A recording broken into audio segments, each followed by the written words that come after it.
This is Sam Griffiths from Audio Atlas, here to tell you about our new library, Trailblaze, which is the essential toolkit for writing trailer music. It includes all the elements that you might need for writing trailer music, from synth pads, pulses, leads, to sound design such as rises, brams, downers, trailer hits, and more. Here is a piece I've put together to demonstrate. It is 2 acts of a 3-act structure, and the first act is entirely made up of sounds from Trailblaze. Act 2 comes in with some orchestral elements over the top, however these are just short strings, a brass line, and some percussion. Everything else you will hear is from Trailblaze. Let's take a listen.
Let's go over some of my ideas and how I use Trailblaze to write this track. All of the sounds you will hear have minimal processing on, sometimes some reverb or EQ, but no major changes to the sound. First, I started with a bed of sound made from the pads. I layered up 2 of our pads to create the sound that I was looking for. I've also EQ'd out some resonance that I didn't particularly want from this patch, but sometimes that might be something you would like in your track. Also layered in is one of our ping patches, which I have pitched down 5 semitones on the same patch to access a different sample.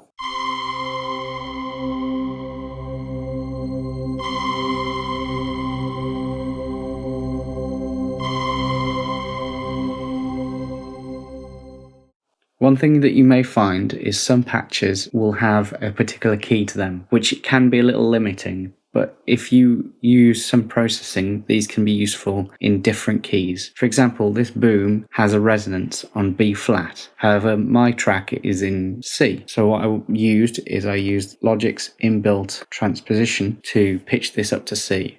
And as long as you're not pitching it too far, you should still be able to keep the quality of the sound. Here's a tip to create some movement within your tracks. So if you use any elements and filter them out, usually high end or low end, and then slowly add this back into the part, this can add a lot of extra movement and development to the track. For instance, in this track, I have done this on this arpeggiated pluck sound, where the filter opens up slowly over time, which sounds like this.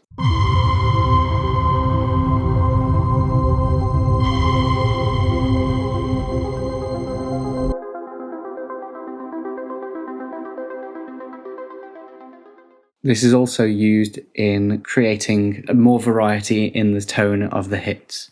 So to start with, I wanted an impact, but it was too powerful just to layer in just one hit. So if I filter out the top end, this can create almost like a boom sound, and you can create more variety from limited samples. I have used one of our pulse patches within Serum to create some movement and development in the low end. As you can see, this has some macros which you can use to adjust the speed and aggression of the sound.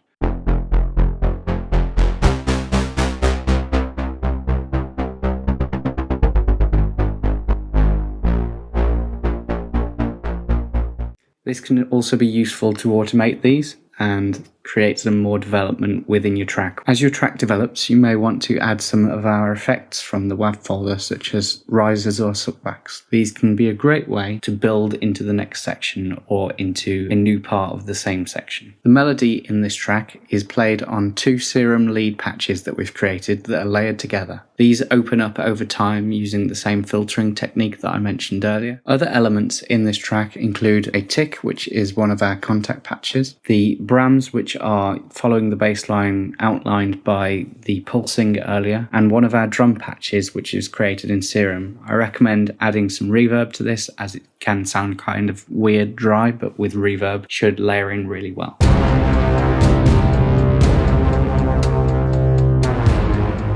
Hopefully this video gives you a good overview of how to use Trailblaze, our new sample library, to make your trail music sound the best it could possibly sound. Have fun writing with Trailblaze.